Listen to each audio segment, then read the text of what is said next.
രാജ്യത്ത് കഴിഞ്ഞ 3 വർഷത്തിനുള്ളിൽ മരുന്നു പരീക്ഷണത്തിലൂടെ 1631 രോഗികൾ മരിച്ചതായി വിവരാവകാശ രേഖ. പരീക്ഷണം നടന്ന ആശുപത്രികളുടെയും മരിച്ച രോഗികളുടെയും പേരുവിവരങ്ങൾ പുറത്തുവിടാനാവില്ലെന്ന് ആരോഗ്യ മന്ത്രാലയം നിലപാടെടുത്തിട്ടുണ്ട്.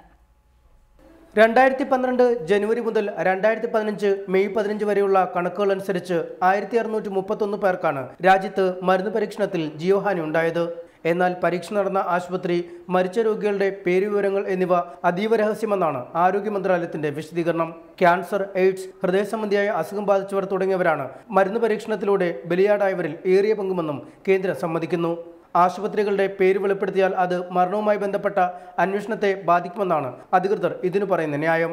എന്നാൽ ഏത് തരത്തിലുള്ള അന്വേഷണങ്ങളാണ് നടക്കുന്നത് എന്നതിനും കൃത്യമായ ഉത്തരമില്ല. രോഗി മരിച്ചത് അവരവരുടെ ബന്ധുക്കൾക്ക് അറിയാമോ എന്ന ചോദ്യത്തിൽ നിന്നും മന്ത്രാലയം ഒളിച്ചോടുകയാണ്. മരുന്ന് പരീക്ഷണം നടത്തി വിജയിച്ച സ്വകാര്യ ആശുപത്രികളുടെ വിവരങ്ങൾ ക്ലിനിക്കൽ ട്രയൽ എന്ന വെബ്സൈറ്റിൽ ലഭ്യമാണ്. നേരത്തെ തന്നെ മരുന്ന് പരീക്ഷണങ്ങൾ നടന്നതായി ആരോപണമുയർന്ന സംസ്ഥാനത്തെ പ്രമുഖ ആശുപത്രികളും പട്ടികയിലുണ്ട്.